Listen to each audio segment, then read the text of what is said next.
اتل ما أوحي إليك من الكتاب وأقم الصلاة إن الصلاة تنهى عن الفحشاء والمنكر ولذكر الله أكبر والله يعلم ما تصنعون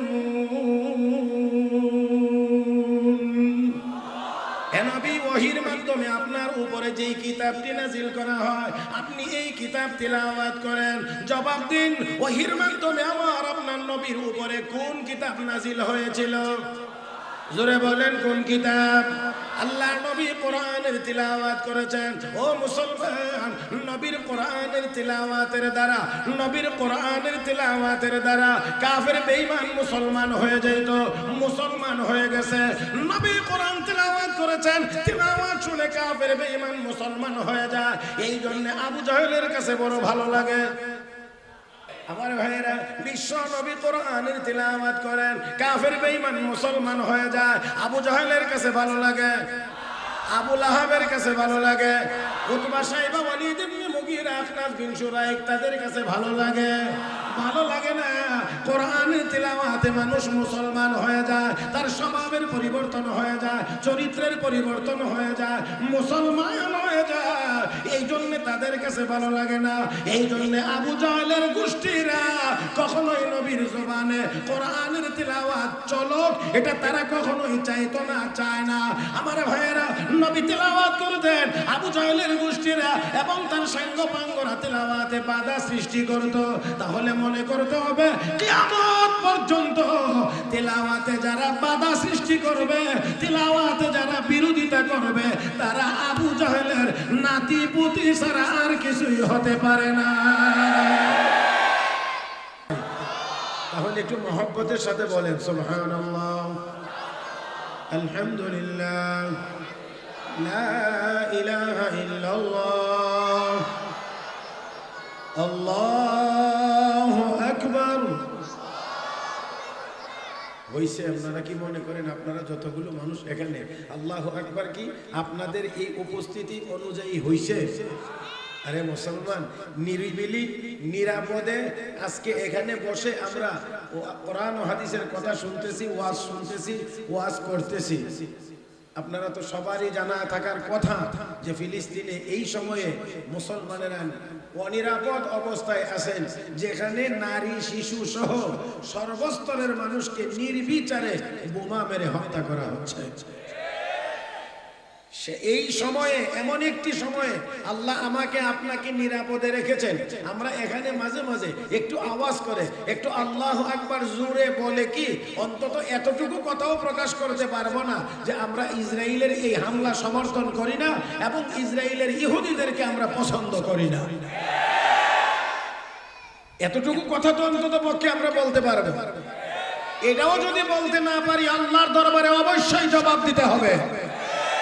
কাজেই মাঝে মাঝে একটু কথা বলার দরকার হবে। দল বলতে পারবো ইনশাআল্লাহ? আরো আসতে বলেন, পারবো ইনশাআল্লাহ? নারে তাকবীর। কষ্ট হচ্ছে না?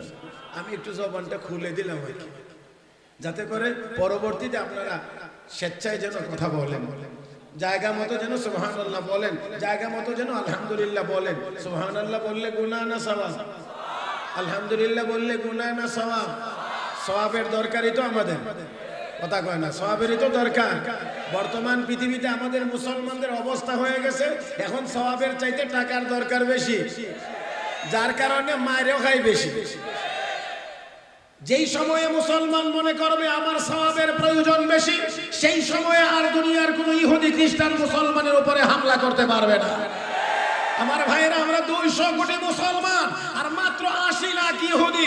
সেই ইহুদিরা মুসলমানদেরকে মারে আর আমরা অসহায়ের মতো তাকিয়ে আছি। মুহতারাম হাজিরিন, যেই দিন থেকে আমাদেরকে আমরা বলতে পারবো টাকার প্রয়োজন বেশি না, সওয়াবের প্রয়োজন বেশি, সেই দিনের মুসলমান যদি আল্লাহু আকবার বলতে পারে, 80 লাখ ইহুদির দেশ ইসরায়েলের নাম এই পৃথিবীর মানচিত্রে সেদিন থাকতে পারবে না। আল্লাহ আমাদের সবাইকে বুঝার তৌফিক দান করুন। সব চিন্তা ভাবনা চলে গেছে শুধু দুনিয়া, শুধু টাকা, শুধু টাকা, শুধু টাকা। মুহতারাম হাজিরিন, আমরা ইমানদার, আমরা মুসলমান, আমরা দুনিয়াও আছে, আমরা আখিরাতও আছে। فمن الناس من يقول ربنا آتنا في الدنيا وما له في الآخرة من خلاق ومنهم من يقول ربنا آتنا في الدنيا حسنة وفي الآخرة حسنة وقنا عذاب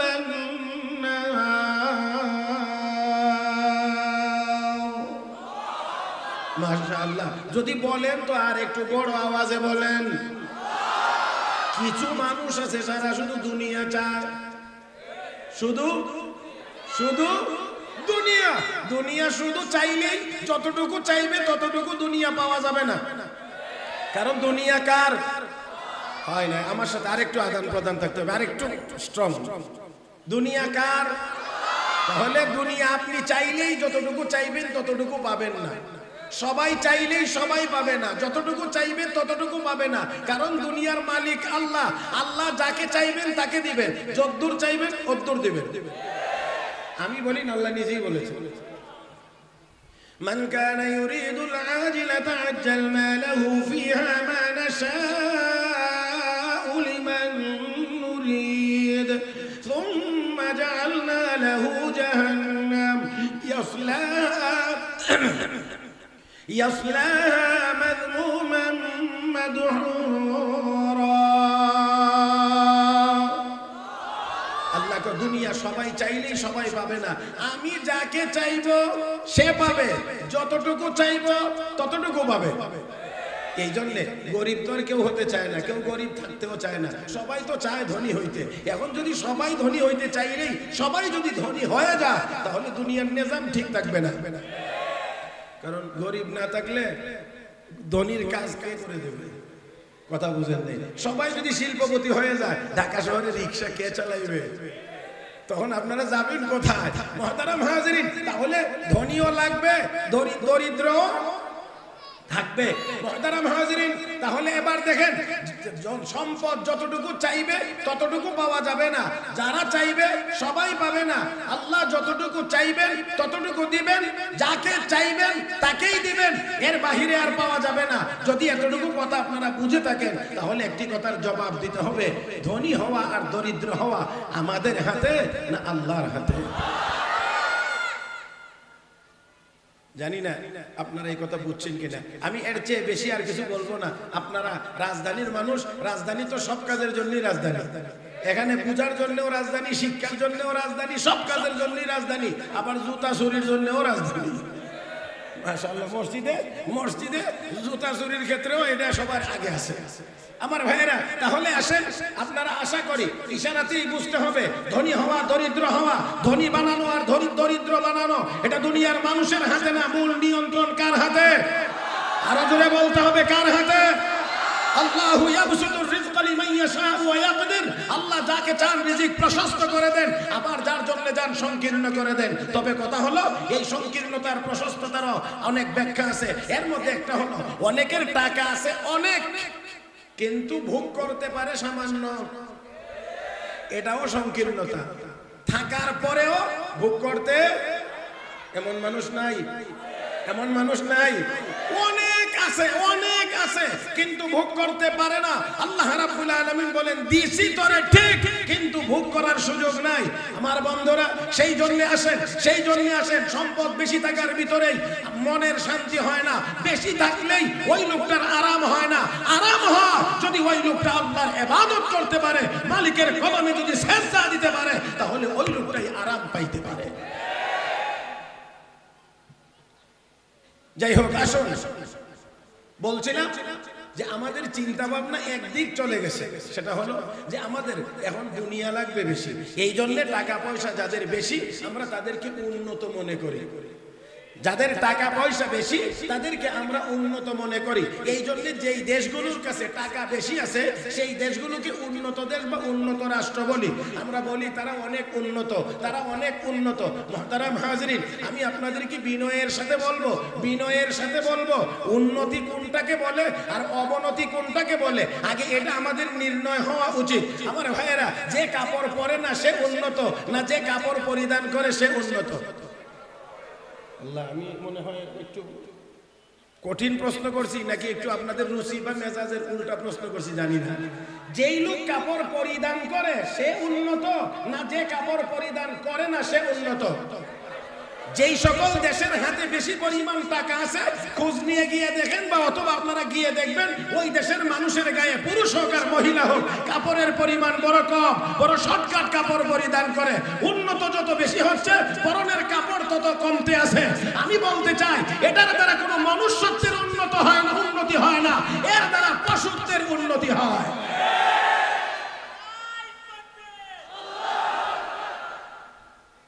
বাস, হাসার বিষয় না এখানে। নারায়ে তাকবীর বলছে, আপনারা আল্লাহু আকবার বলছেন, শেষ। এখানে হাসার কোনো উপাদানই নেই। এটা হাসার মজলিসও না। অযথা কেউ হাসার চেষ্টাও করব না। আল্লাহ আমাদেরকে সবাইকে তৌফিক দান করুন। তাই আসুন, আমি যে আয়াত তিলাওয়াত করেছি এই আয়াতের ভিতরে আল্লাহ রাব্বুল আলামিন নবীকে যে দুনিয়াতে প্রেরণ করেছেন, নবী দুনিয়াতে এসে কি করবেন, নবীর 4 দফা দায়িত্বের কথা আল্লাহ এই আয়াতের ভিতরে উল্লেখ করেছেন। আগে পিছে কথা আছে, এর মাঝখানের মূল কথাটা হলো আল্লাহ 4 দফা দায়িত্ব নবীকে দিয়েছেন। কে দিয়েছেন? কাকে দিয়েছেন?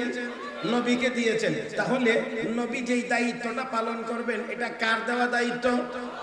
ভুল হওয়ার কোনো সম্ভাবনা, ক্ষতিকর হওয়ার কোনো আশঙ্কা নাই।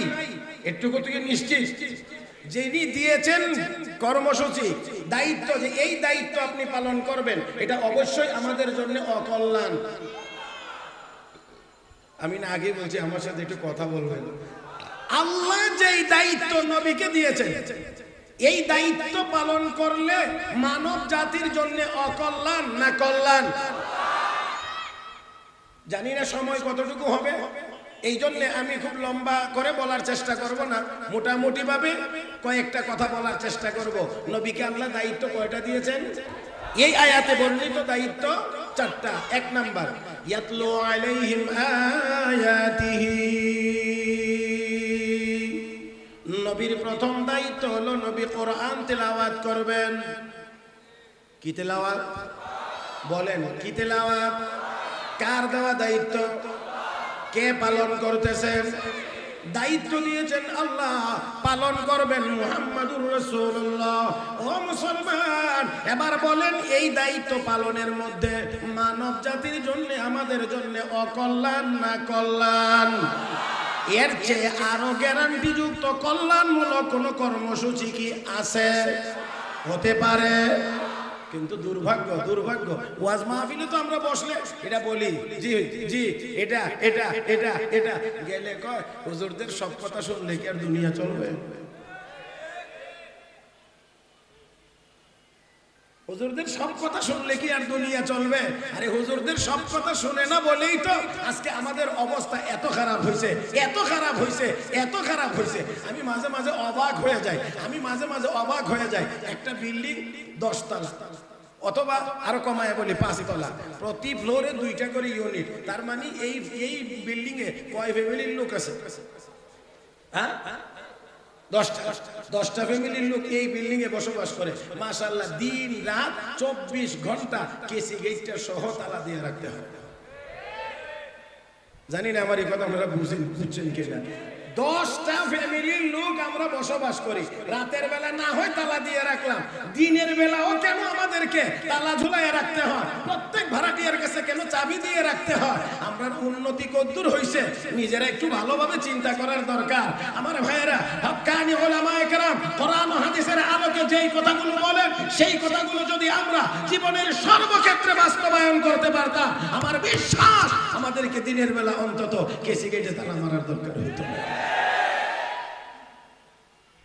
আমি একটা বলছি আর কি, আমার চোখের সামনে পড়ছে এই জন্য একটা বলছি। এমন নমুনা একটা দুইটা না, শত সহস্র আছে।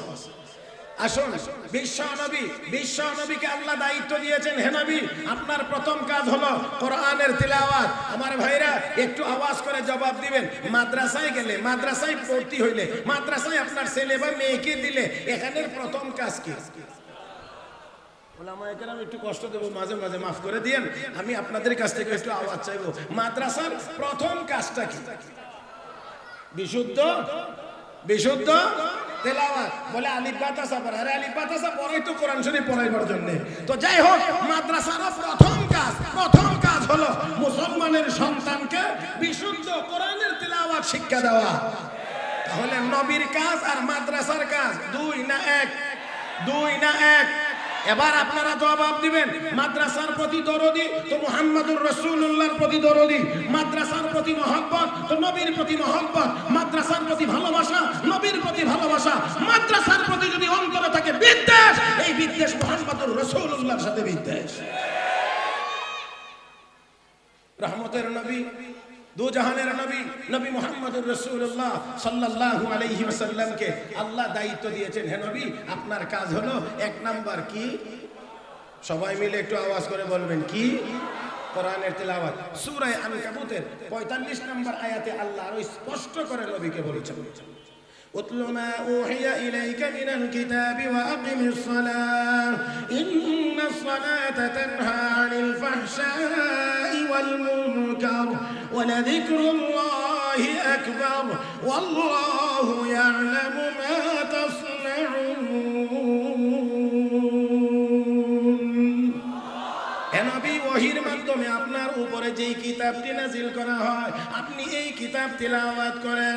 জবাব দিন, ওহীর মাধ্যমে আমার আপনার নবীর উপরে কোন কিতাব নাজিল হয়েছিল? জোরে বলেন কোন কিতাব?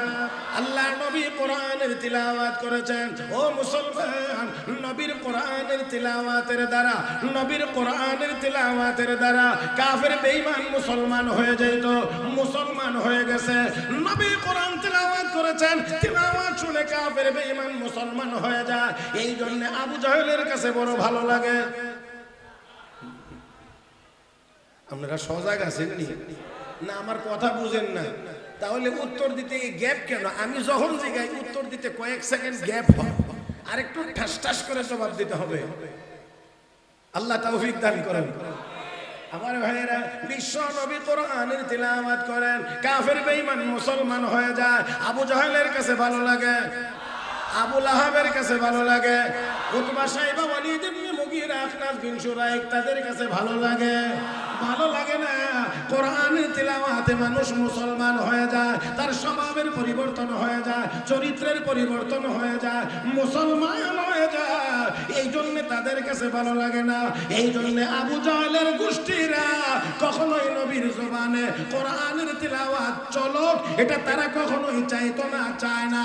আমার ভাইয়েরা, নবী তিলাওয়াত করতেন, আবু জাহেলের গোষ্ঠীরা এবং তার সাঙ্গপাঙ্গরা তিলাওয়াতে বাধা সৃষ্টি করত। তাহলে মনে করতে হবে কিয়ামত পর্যন্ত তিলাওয়াতে যারা বাধা সৃষ্টি করবে, তিলাওয়াতে যারা বিরোধিতা করবে, তারা আবু জাহেলের নাতি পুতি ছাড়া আর কিছুই হতে পারে না। একদম সোজা কথা। وقال الذين كفروا لا تسمعوا لهذا القرآن والغوا فيه لعلكم تغلبون।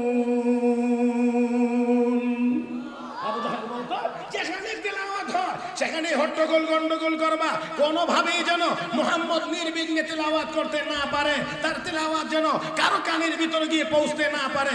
আরে ভাই, মুহাম্মদুর রাসূলুল্লাহর জবান দিয়ে তেলাওয়াত হয়, তেলাওয়াত যা হয় এটা তো মুহাম্মদুর রাসূলুল্লাহর কালাম না, এটা তো আমার আল্লাহর কালাম। কার কালাম? কোরআন কার কালাম? তাহলে নবীর জবানে তেলাওয়াত হবে, নবীর তেলাওয়াত কে শুনবে কে শুনবে না, কার কানে যাবে কার কানে যাবে না, এটা তো চিন্তা করার বিষয় নবীর না, এটা কার? এই জন্য তারা যতই বাধা দিয়েছে কোনোভাবেই ফিরাইয়া রাখতে পারে নাই। এমনকি মিস্টার আবু জাহেল নিজেও তো রাতের অন্ধকারে চুরি করে গিয়ে বিশ্ব নবীর জবানের তেলাওয়াত শুনে আসতো। ও মুসলমান, পারে না, পারবে না, কারণ এটা পারার কথাও না, কারণ কালাম কার? আমি খুব সংক্ষেপে একজন সাহাবীর নাম বলি, নাম হযরত তুফাইল ইবনে আমর রাদিয়াল্লাহু তাআলা আনহু। বাড়ি মক্কার বাহিরে, মক্কায় আসতেন হজ করার জন্য, আল্লাহর ঘর তওয়াফ করবেন। মক্কাতে আসলেই মক্কার লোকজন, তার বন্ধু বান্ধব বলতে শুরু করেছে, তুফাইল, আমাদের মক্কাতে একজন লোক আছে, নাম তার মুহাম্মদ, হুজুর একম সাল্লাল্লাহু আলাইহি ওয়াসাল্লাম। একজন ব্যক্তি আছে, তার নাম মুহাম্মদ, বাবার নাম আব্দুল্লাহ। সে নিজেকে নবী বলে দাবি করে। এ ভাই, নবী বলে দাবি করে, এটা তাদের কথা।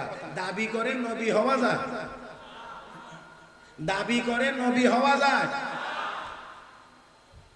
আল্লাহর রাস্তায় আরেকটু জোরে কোন তো দেখি। দাবি করে নবী হওয়া যায়? দাবি করে ভণ্ড হওয়া যায়? দাবি করে কাফের হওয়া যায়? আর কেউ যদি বলে আমি নবী, সে তো নবী হবে দূরের কথা, মুসলমানও থাকবে না। এই জন্য গোলাম আহমদ কাদিয়ানী দাবি করেছিল আমি নবী, সেই জন্য সে নবী তো না, ভণ্ড এবং কাফের।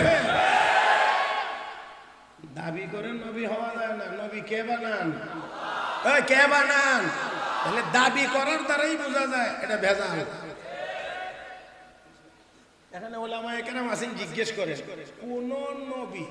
কোন নবী তার নিজের হাতে কোনো কিতাব লিখে যান নাই, কিন্তু মিস্টার গোলাম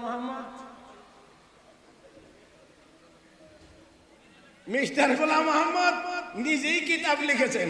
এতে করেই বোঝা যায় বন্ড হওয়ার জন্য আর কিছুই লাগে না।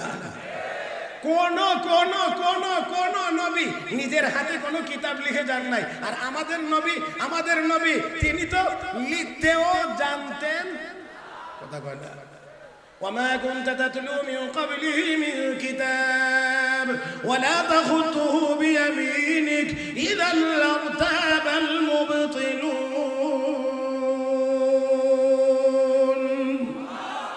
আরে আমার নবী অক্ষর জ্ঞান মুক্ত ছিলেন, অক্ষর জ্ঞান মুক্ত, অক্ষর জ্ঞান। আবার আপনারা একটু ভুল বুঝবেন না, অথবা কেউ ভুল বোঝার চেষ্টা করবেন না। নবী অক্ষর জ্ঞান মুক্ত ছিলেন। অক্ষরের নাম এলেম নয়, অক্ষর হলো এলেম অর্জনের মাধ্যম। আল্লাহ, এটা যদি বুঝতে দেরি হয় তাহলে বড় অসুবিধা। অক্ষরের নাম মূল এলেম না, অক্ষর হলো এলেম অর্জনের মাধ্যম। এটা কি?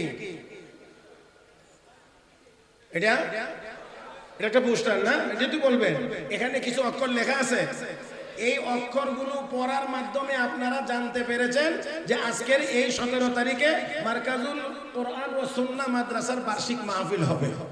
এখানে উলামায়ে কেরাম আসবেন। এই যে জানতে পেরেছেন, এটার নাম হলো এলেম, আর এই অক্ষরগুলো হলো সেই এলেমের মাধ্যম।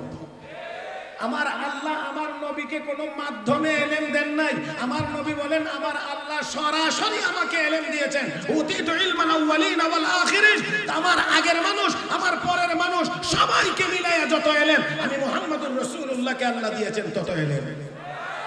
কিন্তু আল্লাহ কোনো মাধ্যম ব্যবহার করেন নাই। আমার ভাইয়েরা, এখানে কোনো অক্ষর টক্ষর নাই। যাই হোক, আসুন বলছিলাম, দাবি করে নবী হওয়া যায় না। নবী কে বানান? মক্কার কাফের বেঈমানেরা বলে তুফাইল।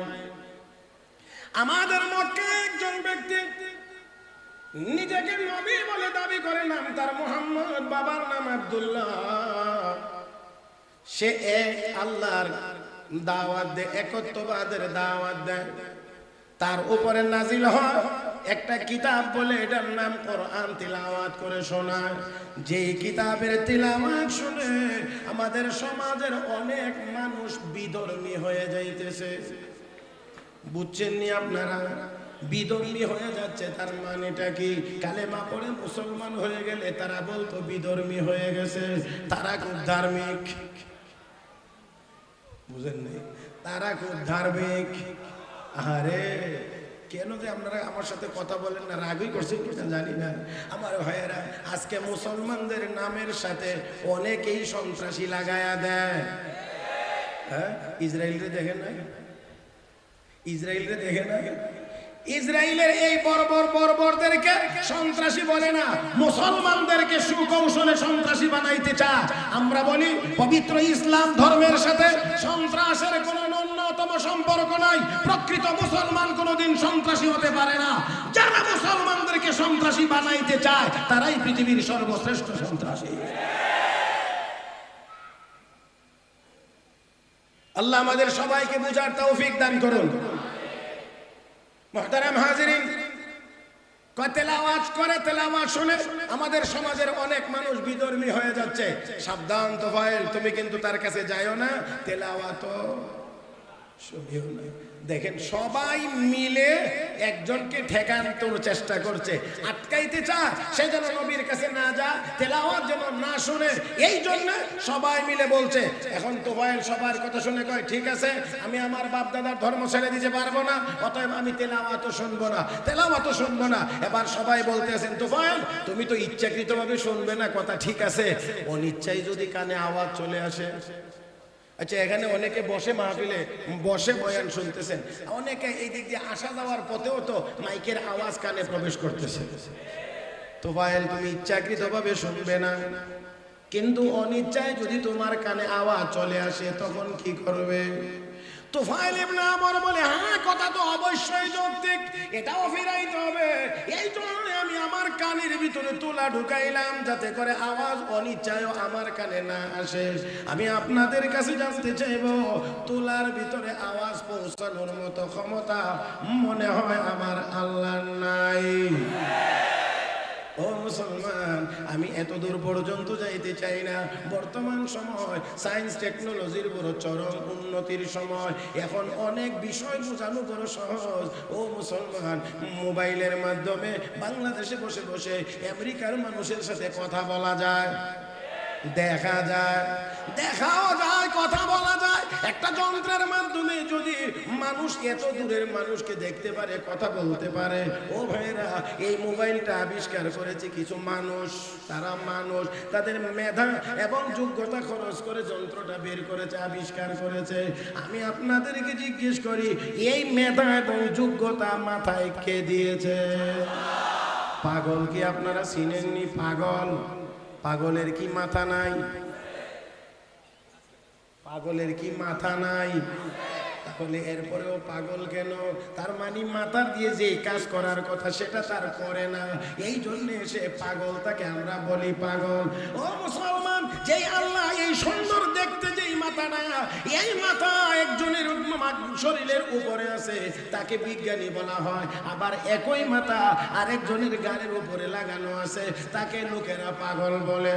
তাহলে অবশ্যই অবশ্যই এই বিষয়টা কে নিয়ন্ত্রণ করেন? কার হাতে? আমার আল্লাহ। আমার আল্লাহর দেওয়া মেধার যোগ্যতা খরচ করে যন্ত্র একটা আবিষ্কার করেছে, যার মাধ্যমে এত দূর পর্যন্ত আওয়াজ পৌঁছানো যায়। যেই আল্লাহর দেওয়া যোগ্যতা বলে যন্ত্র আবিষ্কার করে, যন্ত্রের মাধ্যমে এত দূর আওয়াজ পৌঁছানো যায়। আমার সে আল্লাহ যদি নিজে চান, নিজে যদি চান, নবীর জবানের তেলাওয়াতের আওয়াজ তার কানে পৌঁছাইবেন। আমার আল্লাহ পারবেন কি পারবেন না?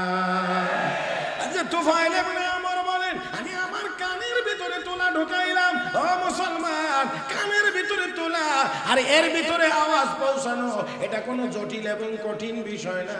এর চেয়ে আরো অনেক জটিল যদি হয়, আরো যদি কঠিন হয়, সেটাও আমার আল্লাহ পারেন। কারণ মহান আল্লাহ সকল ক্ষমতার মালিক। জোরে কোন ঠিক না?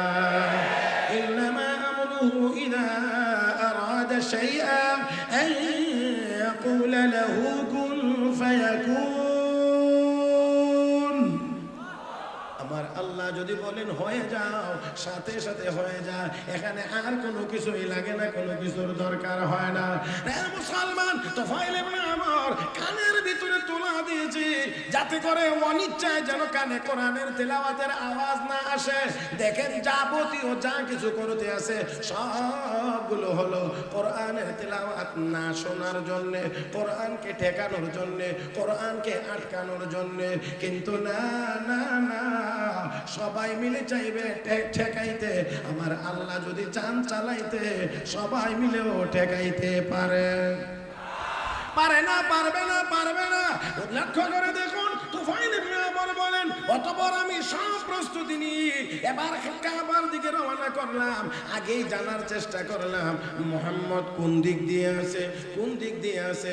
আমি জানতে পারলাম যে এই দিক দিয়ে, আমি তার অন্য দিক দিয়ে রওনা করলাম, চলতে লাগলাম, যাতে করে আমার সাথে তার কোনোভাবেই সাক্ষাৎ না হয়, দেখা যেন না হয়, কথা যেন না হয়, তেলাওয়াত যেন অনিচ্ছায় ওখানে না আসে। তোলা দিলাম, আমি চলতে লাগলাম, চলতে লাগলাম। ও মুসলমান, তুফাইল ইবনে আমর বলেন, চলতে চলতে হঠাৎ একবার আমার দৃষ্টি পড়ে গেছে মুহাম্মদুর রাসূলুল্লাহর চেহারা মোবারকের উপরে।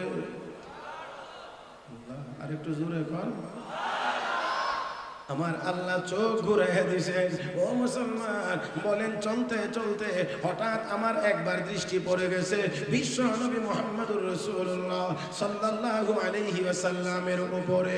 যেই মাত্র নবীজির চেহারা মুবারক দেখলাম, এত সুন্দর চেহারা, এত মায়াবী চেহারা, এই চেহারা দেখা মাত্রই আমার কলবে, আমার অন্তরে এমন এক আকর্ষণ আর ভালোবাসা সৃষ্টি হয়ে গেছে, যার কারণে আমি আর অন্য দিকে যাইতে পারি না।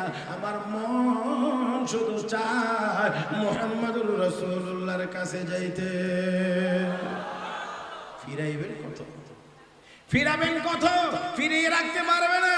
আমার ভাইয়েরা, বিশ্ব নবীর কাছে যাইতে দিবে না।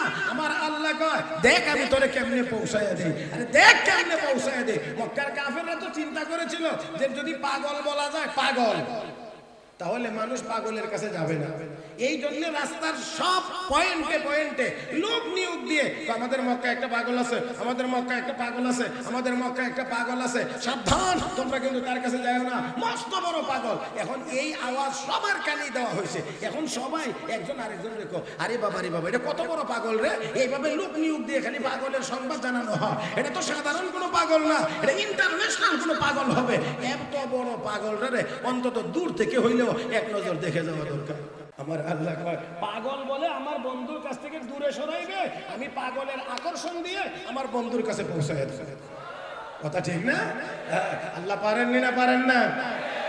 এবার দেখেন, তিনি বলেন, যখন নবীর উপরে নজর পড়েছে, পড়া মাত্রই আমার মনের ভিতরে এমন এক আগ্রহ সৃষ্টি হয়েছে, এমন এক আকর্ষণ সৃষ্টি হয়েছে যে এখন আর নবীর কাছে না গিয়ে আমি আর থাকতে পারলাম না। এবার সোজা নবীর কাছে চলে গেলাম। বিশ্ব নবী রাহমাতুল লিল আলামিন তখন কোরআনের তেলাওয়াত করতেছিলেন। আর একটু জোরে কোরআনের তেলাওয়াত করতেছিলেন। এই কোরআনের তেলাওয়াতের আওয়াজ আমার আল্লাহ আমার কানের ভিতরে পৌঁছায়া দিয়েছেন। আমি শুনতে লাগলাম। এত মজার তেলাওয়াত জীবনে কোনোদিন শুনি নাই। আল্লাহু আকবার গান। এত মজার তেলাওয়াত জীবনে কোনোদিন শুনি নাই, শোনার কথাও না। এমন মজার তেলাওয়াত তো আর কোনো কিতাবের ভিতরে। হে মুসলমান, কোরআনের তিলাওয়াতের ভিতরে দুইটা জিনিস আছে। এক নাম্বার হলো মজা আছে, স্বাদ আছে, মজা আছে, স্বাদ আছে। দুই নাম্বার হলো পাওয়ার আছে, পাওয়ার, শক্তি আছে, অ্যাকশন আছে। আমার ভাইয়েরা, মজা এত বেশি, যতই তিলাওয়াত করা হয় মজা কোনোদিন কমে, মজা কোনোদিন কমে না। আমার ভাইয়েরা, আমার বন্ধুরা, তুমি যত জিনিস যত আকর্ষণীয় হোক না কেন, যেমন গান যতই আকর্ষণীয় হোক, একবার শুনলে ভালো লাগে, দুইবার শুনলে ভালো লাগে, তৃতীয়বার শুনলে কম ভালো লাগে, চতুর্থবার হইলে কয় এটা পুরাতন হয়ে গেছে, পরিবর্তন করে বল, এটা আর ভালো লাগে না। কিন্তু কোরআনের সূরা ফাতিহা হাজার হাজার বার তেলাওয়াত হয়ে যাওয়ার পরেও আজও পর্যন্ত কেউ বদলানোর কোনো কথা বলে না। আজ পর্যন্ত কেউ বলছেন? হ্যাঁ, তারাবির নামাজের ইমাম সাহেবকে বলছেন যে হুজুর এটা তো প্রত্যেক রাকাতেই পড়েন, এবার বাদ দেন। হ্যাঁ, তাহলে এই পর্যন্ত কেউ বলতে পারবেন যে না, এই সূরাটার তেলাওয়াত শুনতে শুনতে এখন আর ভালো লাগে না? কোন ইমাম যদি দ্বিতীয় রাকাতে দাঁড়ায়া সূরা ফাতিহা না পড়েই যদি অন্য সূরা পড়া শুরু করে, পিছন দিক দিয়ে আপনারা কি করবেন? আমি বুঝাইতে পারছি না মনে হয়। আপনারা কি করবেন?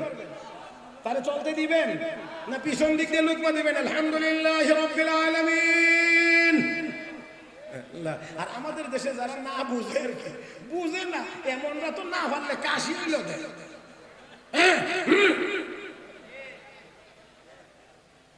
এর দ্বারা যে নামাজ নষ্ট হয় এটাও কিন্তু অনেকে জানে না, কি বলেন ঠিক কিনা? অনেকেই জানে না। এই কারবারটা রমজান মাসে একটু বেশি চলে, জানি না আপনারা জানেন কিনা। রমজান মাসে একটু বেশি চলে, দেখবেন পিছন দিকে কোনটা গলা কেকড়ানি, গলা পরিষ্কার, আর কোনটা সিগনাল এটা আমরা মোটামুটি টেরি। তবে ওলামা একরাম আছে, জিজ্ঞেস করে জেনে নেবেন যে অত্তানাহলু বিলা উযরিন, অনর্থক গলা কেকড়ান দেওয়া নামাজ ভঙ্গের এক কারণ। কাজেই দয়া করে এই সিগন্যাল দিলে নামাজ নামাজ নামাজ। আল্লাহ আমাদের সবাইকে সহি শুদ্ধ নামাজ আদায় করার তৌফিক দান করুন। আরো জোরে গান। কোরআনের তেলাওয়াতের ভিতরে স্বাদ আছে, মজা মজা মজা মজা, যত তেলাওয়াত তত মজা, যত তেলাওয়াত তত মজা। আল্লাহু আকবার, আল্লাহু আকবার। আমাদের দেশে অনেক কারি সাহেব আছে, অনেক হাফেজ আছে, যাদের তেলাওয়াত শুনলে শুনতেই মনে চায়, শুনতেই মনে চায়, শুনতেই মনে চায়। আলহামদুলিল্লাহ, সুম্মা আলহামদুলিল্লাহ। আর আমি তো আমার দেশ নিয়ে গর্ব করি। এই দেশে হাজার হাজার হাজার হাফেজে কোরআন, হাফেজে কোরআন। শুধু তাই না, আজকে যদি সারা পৃথিবীতে বাছাই করা হয় যে 3 জন শ্রেষ্ঠ হাফেজ বাছাই করা হোক, তাহলে আমার বাংলাদেশের একজন আছে। হ্যাঁ, সারা পৃথিবীতে যদি বলা হয় যে 3 জন শ্রেষ্ঠ হাফেজ বাছাই করো, তাহলে আমার বাংলাদেশেরও একজন আছে, একজন আছে, একজন আছে। আলহামদুলিল্লাহ বলেন, আলহামদুলিল্লাহ। মুহতারাম হাজিরিন, কোরআনের তেলাওয়াতের ভিতরে স্বাদ আছে, মজা আছে। এই জন্য করোনাকালীন সময়ে, যেই সময় স্কুল কলেজ ইউনিভার্সিটি সবগুলো বন্ধ ছিল, ওই সময় আমাদের উলামায়ে কেরাম বড় প্রচেষ্টা করে মাননীয় শিক্ষামন্ত্রী, প্রধানমন্ত্রীর অনুমতি সাপেক্ষে করোনাকালীন সময়েও মাদ্রাসাগুলো চালু রেখেছে কোরআন পড়বার জন্য, কোরআন পড়াইবার জন্য। বেতন টেতন নাই, কিন্তু তারপরেও কয় কোরআন না পড়াইলে ভালো লাগে না, না পড়লে ভালো লাগে না। আরে মুসলমান, মুসলমানের সন্তান তো ওইটাই বলে যে আল্লাহর কালাম, কোরআনের তেলাওয়াত তার জবানে থাকবে, সিনার ভিতরে থাকবে কোরআন, জবানে থাকবে তার তেলাওয়াত। আজকে সেই জায়গা দখল করে নিয়েছে গান বাজনা, যার কারণে মুসলমানের সন্তান হওয়ার পরেও সিনার ভিতরে কোরআন না থাকার কারণে, জবানে তার তেলাওয়াত না থাকার কারণে আজকে লক্ষ্য করলে দেখা যাবে যে মুসলমানের দেশে কল্পনা করা যায় না এমন আশঙ্কাজনক হারে, এমন আশঙ্কাজনক ভাবে মাদকের সয়লাব হয়ে যাচ্ছে। কি বুঝলেন?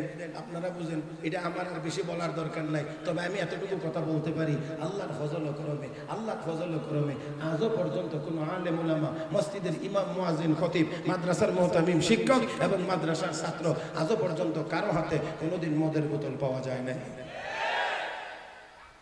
আল্লাহ আমাদেরকে বোঝার তৌফিক দান করুন। মুহতারাম হাজিরিন, তাহলে বোঝা যায় এখান থেকে ভালো নাগরিক, সুনাগরিক তৈরি হয়। হ্যাঁ, মাদকের টাকা নাই, এবার বাড়ির মাকে গিয়ে মার কানের অলংকার বিক্রি করে না, মার গায়ে হাত তোলে না, ঘরের শোকেস ভাঙে না। আমার ভাইরা এমন কাজ আলহামদুলিল্লাহ করার দরকারই হয় না। বন্ধুরা, যাই হোক, আসুন বলছিলাম কোরআনের তেলাওয়াতের ভিতরে কি আছে বলেন, কি আছে? মজা আছে, স্বাদ আছে। তেলাওয়াত করে দেখেন, করতেই মনে চাইবে। আমার বন্ধুরা, আর যদি হয় মক্কা শরীফের ইমাম সাহেবের তিলাওয়াত, যদি হয় শাইখ আব্দুর রহমান আস-সুদাইস হাফিজাহুল্লাহর তিলাওয়াত, তাহলে তো আরো মজা। কি বলেন ঠিক কিনা? আল্লাহু আকবার। যারা হজ করতে যান, তারা অপেক্ষায় থাকেন যে শাইখ আব্দুর রহমান আস-সুদাইস সিরিয়ালে পড়েনি, অপেক্ষায় থাকে। আরে আসে না কেন, এই ইমাম সাহেবকে দেয় না কেন? কারণ উনি যখন তেলাওয়াত শুরু করেন তখন যারা শোনেন তাদের কলবের অবস্থাও একটু ভিন্ন রকম হয়ে যায়। কথা বলেন ঠিক কিনা? আলহামদুলিল্লাহি রাব্বিল আলামিন,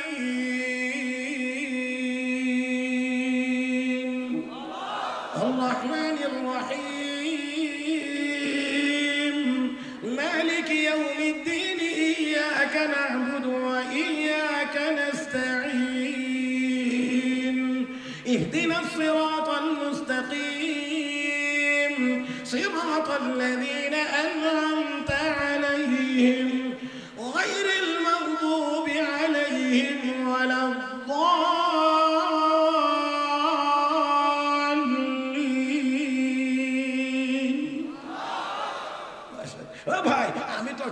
আবেগে পড়ে লাগছি, আমারটা কি ওনারটার কাছে যাবে?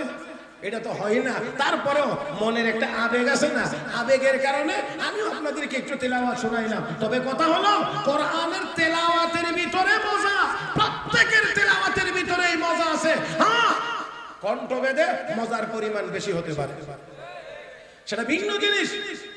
তবে কোরআনের তেলাওয়াতের ভিতরে স্বাদ আছে, মজা আছে। তোফাইল ইবনে আমর বলেন, এত মজার তেলাওয়াত জীবনে কোনোদিন শুনি নাই, শুনবার কথাও না। কোরআন ছাড়া এত মজা আর কোনো মানে হইতে পারে না, কোথাও হতে পারে না। রে মুসলমান, যে সকল ভাইয়েরা, যুবকেরা, মা বোনেরা, মায়েরা বোনেরা গান বাজনার পাগল, গানের পাগল, আমি তোমাকে চ্যালেঞ্জ করে বলতে পারি, আল্লাহর কোরআনের তেলাওয়াত তুমি শোনো, অবশ্যই অবশ্যই গান তোমার কাছে ভালো লাগবে না। আরো জোরে কোন, আরো জোরে কোন, আরো জোরে কোন। ভালো লাগবে না, ভালো লাগতে পারে না, এটা লাগার কথাও না। ও মুসলমান, আল্লাহর কালাম পবিত্র কোরআন, এটা আমার আল্লাহর কালাম। নবী জন্য কোরআন হাদিসে ঘোষণা করেছেন, তাবাররাক বিল কোরআন ফাইন্নাহু কালামুল্লাহি ওয়া খরাজা মিন। ও দুনিয়ার মানুষ, কোরআনের মাধ্যমে বরকত হাসিল করো, কারণ কোরআন আল্লাহর কালাম, আল্লাহর ভিতর থেকে বের হয়ে এসেছে, আল্লাহর জবানে বের হয়ে এসেছে। যেই কালাম আল্লাহর জবান থেকে বের হয়ে এসেছে, এই কালাম যদি কারো সিনার ভিতরে থাকে, ওই ব্যক্তিটা কোনোদিন কম দামি হতে পারে না। তোফাইল ইবনে আমর বলেন, এত মজার তেলাওয়াত কোনোদিন শুনি নাই, কোনোদিন শুনি নাই। এবার কানের তোলাগুলো নিজের হাতেই পরিষ্কার করলাম, তেলাওয়াত এবার শুনতে লাগলাম। এক পর্যায়ে গিয়ে নবীজির সামনে দাঁড়াইয়া তোফাইল ইবনে আমর বলেন, ইয়া রাসূলুল্লাহ, আপনি এত সুন্দর কোরআন তেলাওয়াত করেন আর কাফির বেঈমানরা বাধা দেয়।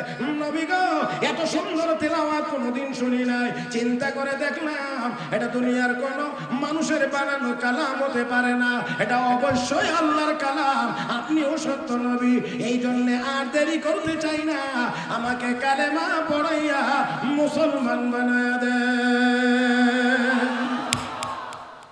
তোফাইল ইবনে আমর কালেমা পড়ে মুসলমান হয়ে গেলেন। শুধুমাত্র তা না, শুধুমাত্র তা না, মুসলমান হওয়ার পরে এবার তিনি বলছেন, ইয়া রাসূলুল্লাহ, আমি শুধু মুসলমান হইলাম, আমি কালেমা গ্রহণ করলাম, এতটুকুই আমার জন্য যথেষ্ট না, আমি এই কালেমার দাওয়াত অন্য মানুষকে দিতে চাই। আমার সম্প্রদায়ের লোকদের কাছে আমি এই কালেমার দাওয়াত দিতে চাই। নবী, আপনি আমার জন্য একটু দোয়া করে দেন, যাতে করে আল্লাহ আমাকে এমন একটা কিছু দান করেন যা দেখে মানুষ প্রভাবিত হয়ে কালেমা গ্রহণ করে। বিশ্ব নবী তার জন্য দোয়া করে দিলেন। আল্লাহ তার যে হাতের যে লাঠিটা ছিল, এই লাঠির মধ্যে কারামত প্রকাশ করে দিয়েছেন। যে কোনো অন্ধকার জায়গাতে গিয়ে এই লাঠিটা ধরলেই টিউব লাইটের মতো জ্বলে উঠতো, আলোকিত হয়ে যেত। শাইখুল তাফসীর আল্লামা ইদ্রিস কান্দলভী রাহমাতুল্লাহি আলাইহি তার কিতাবের মধ্যে লিখেছেন, এই এক ব্যক্তির কালেমার দাওয়াতের মেহনতের দ্বারা আল্লাহ রাব্বুল আলামিন 50টা পরিবারের সকল সদস্যকে কালেমাওয়ালা বানায় দিয়েছেন। কষ্ট হইতেছে বেশি না? আমিও খুব বেশি আপনাদেরকে কষ্ট দেব এমন না, আপনাদের ধৈর্যচ্যুতি ঘটবে, এতটা সময় আমি পাবো না, আর আমি আপনাদেরকে বিরক্ত করবো না। তবে আমি কথাটা মোটামুটি ভাবে সংক্ষেপেই শেষ করার চেষ্টা করব। বলছিলাম, বিশ্ব নবীকে আল্লাহ দায়িত্ব কয়টা দিয়েছেন? কয়টা? চারটা। এক নাম্বার কাজ হলো, নবী আপনি তিলাওয়াত করবেন, আপনি তিলাওয়াত করবেন। নবী তিলাওয়াত করেছেন, এই তিলাওয়াতের দ্বারা কাফের বেঈমান মুসলমান হয়েছে। নাম্বার 2, তিলাওয়াতের দ্বারা চোর ডাকাত মুসলমান যারা, মুসলমানের মধ্যে ঈমান দুর্বল যাদের, চুরি ডাকাতি চিন্তায় রাহাজানি অন্যান্য অপরাধের সাথে যারা জড়িত, তারা যদি কোরআনের তিলাওয়াত করে অথবা শোনে, আল্লাহ রাব্বুল আলামিন তিলাওয়াতের বরকতে তার ঈমানের পাওয়ার বাড়ায়া দেন, ঈমানের পাওয়ার বাড়ায়া দেন। আমি এই বাড়ায়া দেওয়ার কথা এটা আমরা সবাই বুঝি, কিন্তু আমি এর মধ্য থেকে ছোট্ট একটা কথা মাত্র বলতে চাই, হযরত আব্দুল্লাহ ইবনুল মুবারক রাহমাতুল্লাহি আলাইহি, হযরত আব্দুল্লাহ ইবনুল মুবারক রাহমাতুল্লাহি আলাইহি 200 শতাব্দীর বিশ্ববিখ্যাত বুজুর্গ, আল্লাহর ওলি, শ্রেষ্ঠ মুহাদ্দিস, শ্রেষ্ঠ মুফাসসির, শ্রেষ্ঠ ফকিহ, ইমাম আযম আবু হানিফা রাহমাতুল্লাহি আলাইহির ছাত্র। 118 হিজরিতে তার জন্ম, 181 হিজরিতে তার ইন্তেকাল। সে আব্দুল্লাহ ইবনুল মুবারক রাহমাতুল্লাহি আলাইহি জীবনের প্রাথমিক অবস্থায় তিনি ছিলেন একজন বিশাল সম্পদশালী বাবার সন্তান। বিলাসী জীবন যাপন করতেন। যেই কাপড় নিজে গায়ে দিতেন, এই কাপড় অন্য কারো গায়ে যেন তিনি না দেখেন, এটা ছিল তার কামনা। যদি দেখতেন যে আমার গায়ে যেই কাপড় আরেকজন সেই কাপড় পরিধান করছে, সাথে সাথে এসে খুলে ফেলতেন আর একটা কাপড় পরিধান করতেন। এতটা বিলাসী জীবন যাপন করতেন। আর যারা বিলাসিতা একটু বেশি, তাদের সাথে, তাদের জীবনের সাথে আরো কিছু খারাপ জিনিস এসে জড়িত হয়। যেমন এর মধ্যে একটা হলো এই যে বোতল টানা, কথা কয় না, আর একটা হলো গান বাজনা। আর গান বাজনা আর মাদকের সাথে ভালো সম্পর্ক আছে। এখন তিনি মদ পান করেন, মদের আড্ডায়তে যান, ওইখানে গিয়ে মদ পান করে 2 তারা 3 তারা বাজায় গান গান। এই ছিল তার জীবনের হালত, প্রাথমিক অবস্থা। আমি আপনাদেরকে এখন জিজ্ঞেস করব, ইনসাফের সাথে জবাব দিবেন। মদ পান করে 2 তারা 3 তারা বাজায় গান গায়, বিলাসিতা করে, বিলাসী জীবন যাপন করে, জীবনটা বড় সুন্দর না? হ্যাঁ, সুন্দর জীবন না? একদিন মদ পান করার জন্য গেছে, বন্ধু বান্ধবের সাথে গিয়ে একসাথে হয়েছে, বেশি পরিমাণে মদ পান করে ফেলেছে। বেশি পরিমাণে মদ পান বেশি করার কারণে স্ক্রু বল্টু সব ঢিলা হয়ে গেছে। 2 তারা একদিক, উনি পড়ে গেছেন আরেক দিক। কিছুক্ষণ পরে যখন চেতনা ফিরে এসেছে, একটু হুঁশ ফিরে এসেছে, এবার 2 তারা খুঁজে বের করছেন। কিন্তু বের করলে হবে কি, এখন তো 2 তারা আর বাজে না। মনে মনে ভাবছেন, মনে হয় হাত থেকে ছুটে পড়ে যাওয়ার কারণে কোথাও কোনো ত্রুটি হয়েছে, ত্রুটি দেখা দিয়েছে, এই জন্য বাজে না। মেরামত করলেন, খুব ভালোভাবে মেরামত করলেন। মেরামতের পরেও দেখেন তিনি বাজে না, মেরামতের পরেও বাজে না। চেষ্টা অব্যাহত আছে কিন্তু বাজে না। এক পর্যায়ে তিনি যখন চেষ্টা অব্যাহতই রাখছেন, বাজানোর চেষ্টা করছেন, এক পর্যায়ে তিনি শুনতে পান বাজনার আওয়াজ বের হচ্ছে না, আল্লাহর কালাম পবিত্র কোরআনের তেলাওয়াতের আওয়াজ বের হচ্ছে।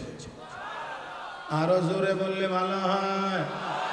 তিনি শোনেন, তেলাওয়াত হয়, আলাম ইয়ানি লিল্লাযীনা আমানু আন তাখশা কুলুবুহুম লিযিকরিল্লাহ।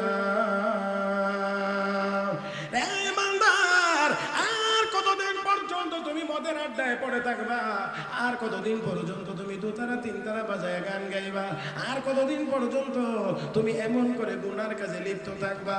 আল্লাহর আযাবের কথা স্মরণ করে মনটা নরম করার সময় কি এখনো আসে নাই? আল্লাহর আযাবের কথা স্মরণ করে মনটা নরম করার সময় কি এখনো আসে নাই? অর্ধ মাতাল অবস্থায় জবাব দিয়ে বলছেন, বালা ইয়া রব্বি কাদ আন, বালা ইয়া রব্বি কাদ আন, বালা ইয়া রব্বি কাদ আন। প্রভু গো, হ্যাঁ সময় এসেছে, হ্যাঁ সময় এসেছে, হ্যাঁ সময় এসেছে। দৌড় দিয়েছেন বাড়িতে, মাকে গিয়ে বলছেন, মা ও মা, যে এতদিন পর্যন্ত যেই 2 তারার তার দিয়ে বাজনার আওয়াজ বের হইতো, আর ওই তালে তালে আমি গান গাইতাম, মা গো আজকে ওই তারের ভিতর দিয়ে আমি আল্লাহর কালামের তিলাওয়াত শুনতে পেয়েছি। আল্লাহু আকবার। কান আরো একসাথে জোরে কান আল্লাহু আকবার। আমার ভাইরা, আমার বন্ধুরা, তিনি বলেন, মা আমি এই তারের ভিতর থেকে আল্লাহর কালাম পবিত্র কোরআনের তেলাওয়াতের আওয়াজ শুনতে পেয়েছি। তাও আবার মা গো, প্রশ্ন করা হচ্ছে, আল্লাহর আযাবের ভয়ে কি কান্নার সময়, মন নরম করার সময় কি এখনো আসে নাই? ওগো মা, আমি অর্ধ মাতাল অবস্থায় জবাব দিয়েছি, হ্যাঁ এসেছে, হ্যাঁ এসেছে, হ্যাঁ এসেছে। মা বুঝতে পেরে চোখের পানি ছেড়ে দিয়ে কান্দেন আর বলেন, আল্লাহ তাহলে কি তুমি আমার ছেলেটাকে কবুল মঞ্জুর করে নিয়েছো? আল্লাহ তুমি কি আমার ছেলেটাকে হেদায়েত দিয়েছো? ও মুসলমান, ভালো করে শুনেন, এক আয়াতের তেলাওয়াত আমার আল্লাহ শোনাইয়া মদের আড্ডা থেকে বের করে এনে আল্লাহ ওয়ালাদের কাছে পৌঁছাইয়া দ্বীনি ইলম, কোরআন ও হাদিসের ইলম শিখাইয়া এই ব্যক্তিটাকে মহান আল্লাহ জগৎ বিখ্যাত মুহাদ্দিস বানায়া দিয়েছে। ও ভাইয়েরা, যদি এতক্ষণের কথা বুঝে থাকেন, জবাব দেন, আওয়াজ করে জবাব দিবেন। কোরআনের তিলাওয়াতের দ্বারা কাফের বেঈমান মুসলমান হয়, কোরআনের তিলাওয়াতের দ্বারা ইমানদারের ঈমান তাজা হয়, মজবুত হয়। এই কোরআনের তিলাওয়াত মুসলমানের ঘরে ঘরে থাকার দরকার নাই, না আছে? এত আসতে বলবেন না, সব দিক থেকে আওয়াজ সমান হতে হবে। আমি আবারও বলছি, যে কোরআনের তিলাওয়াতের দ্বারা কাফের বেঈমান মুসলমান হয়, মুসলমানের ঈমান তাজা হয়। ওয়া ইযা তুলিয়াত আলাইহিম আয়াতুহু যাদাতহুম ঈমানা, মুসলমানের ঈমান তাজা হয়। এমন কোরআনের তিলাওয়াত আমাদের ঘরে ঘরে থাকার দরকার নাই না আছে? আমার বন্ধুরা, বিশ্ব নবী রাহমাতুল লিল আলামিনকে আল্লাহ রাব্বুল আলামিন যত দায়িত্ব দিয়েছেন, এই দায়িত্বের প্রথম নম্বর দায়িত্ব হলো ইয়াতলু আলাইহিম আয়াতিহি। নবী গো, আপনি কোরআনের তেলাওয়াত করবেন। ও ভাইরা, ও বন্ধুরা, আমার আপনার নবী কোরআনের তেলাওয়াত করেছেন, আমার আপনার নবী তেলাওয়াত করে শোনাইছেন। রাতের বেলা তাহাজ্জুদের নামাজে বিশ্ব নবী রাহমাতুল লিল আলামিন দাঁড়াইতেন, নামাজের ভিতরে তেলাওয়াত করতেন। নবীর পা মোবারক ফুলে যাইত। এত লম্বা সময় দাঁড়িয়ে দাঁড়িয়ে রহমতের নবী কোরআনের তিলাওয়াত করেছেন। জায়গায় জায়গায় আমার নবী কোরআনের তিলাওয়াত করে মানুষকে শোনাইছেন। ও বন্ধুরা, ও মুসলমান, সেই কোরআনের তিলাওয়াত ধারাবাহিকভাবে আস্তে আস্তে আপনাদের এই মাদ্রাসা মারকাজুল কোরআন ওয়াস সুন্নাহ, এই মাদ্রাসা পর্যন্ত এসেছে। এখানেও কোরআনের তিলাওয়াত হয়। আরে বন্ধুরা, মানেন আর না মানেন, বুঝেন আর না বুঝেন, কথা কিন্তু এটাই সত্য। যেই পরিমাণ পাপ আমাদের দেশে প্রতিদিন হয়, প্রতিদিন হয়, আযাব আর গজবে আমরা কবে আরো ধ্বংস হয়ে যাওয়ার কথা। কিন্তু আমার আল্লাহ এই দেশের ছোট বড় অসংখ্য গণিত মাদ্রাসার ভিতরে মাসুম বাচ্চাদের কোরআনের তেলাওয়াতের বরকতে এখনো আমাদেরকে নিরাপদে রেখেছে। ছোট ছোট মাসুম বাচ্চাগুলো যেই সময়ে মানুষ ঘুমায় ঘুমায় ঘুমায়, বরঞ্চ ঘুমটা ওই টাইমে আরো বেশি জোরালো ভাবে আসে, খুব চাপে।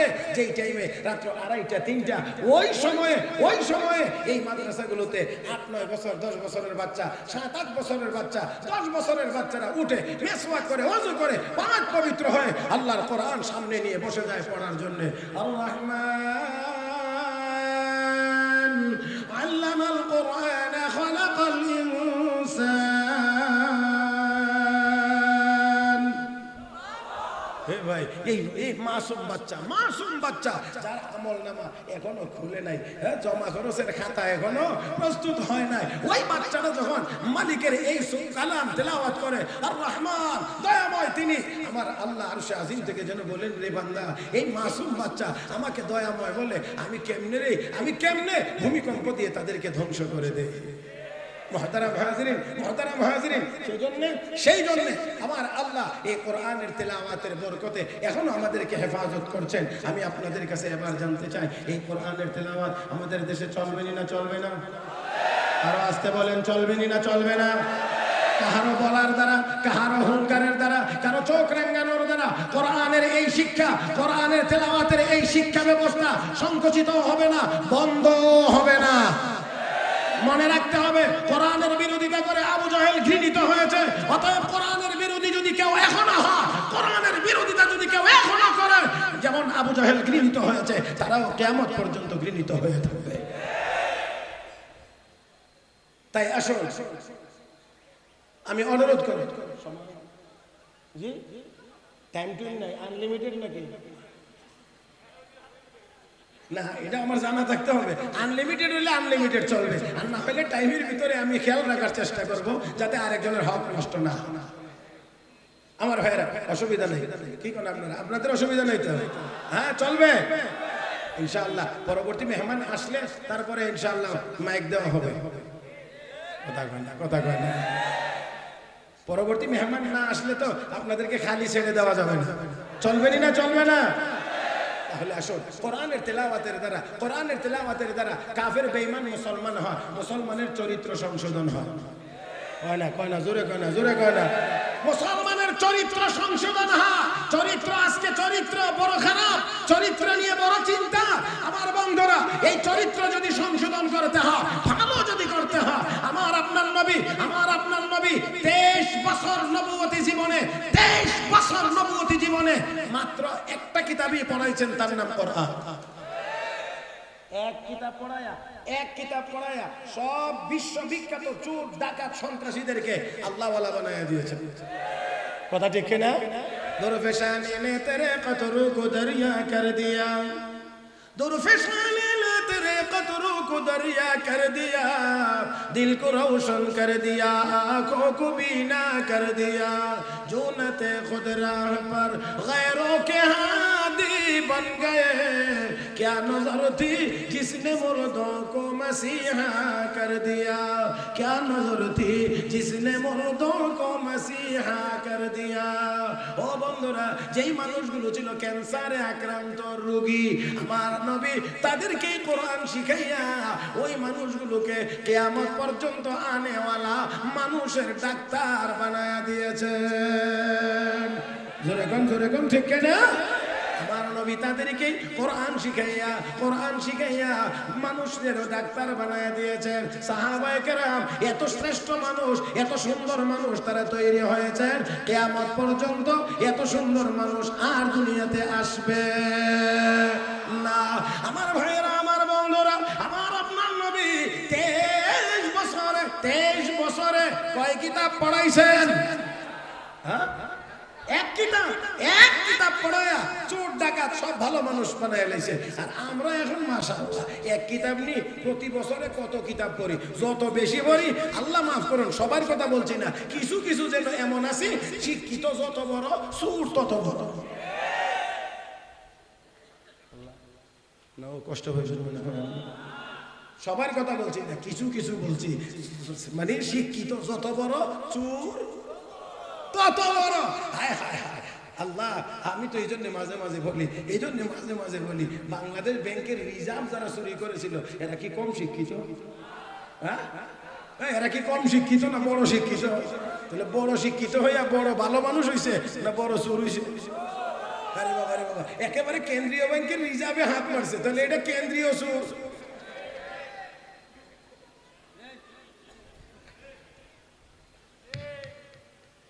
আল্লাহ আমাদেরকে হেফাজত করুন আমার ভাইয়েরা।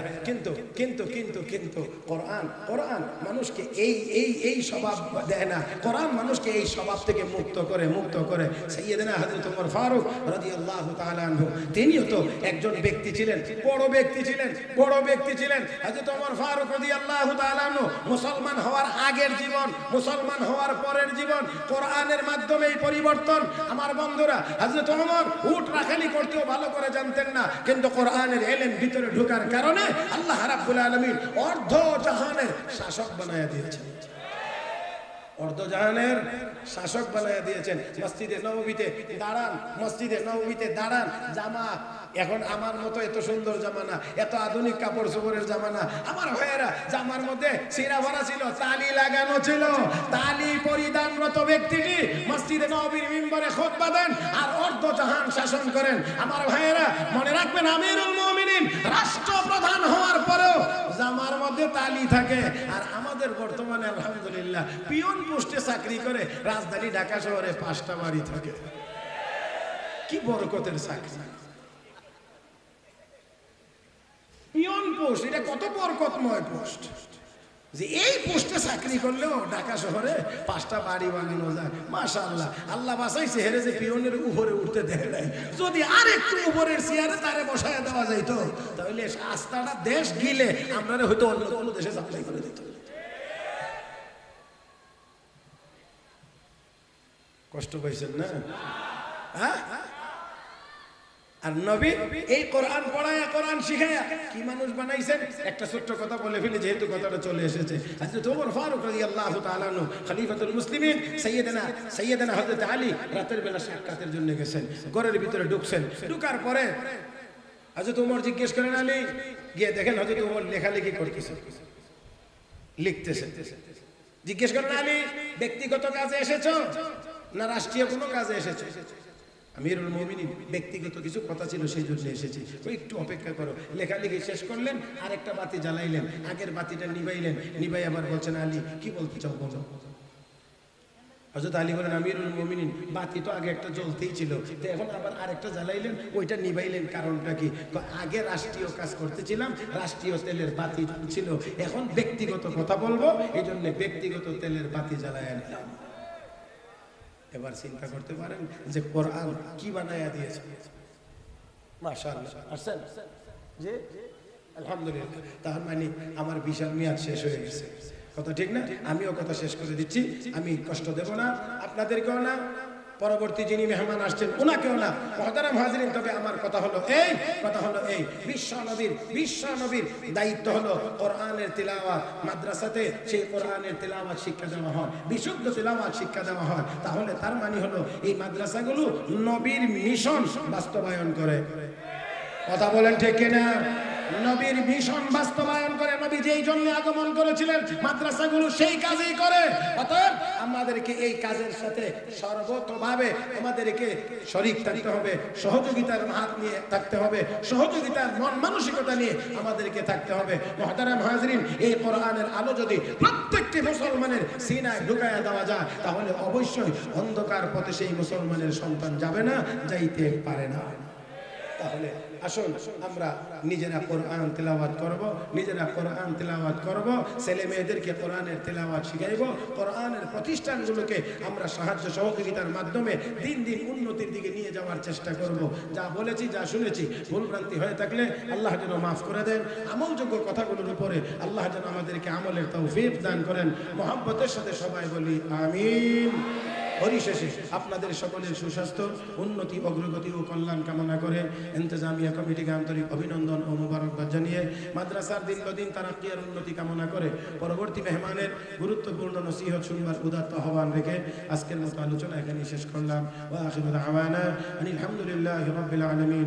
আসসালামু আলাইকুম ওয়া রাহমাতুল্লাহি ওয়া বারাকাতুহু।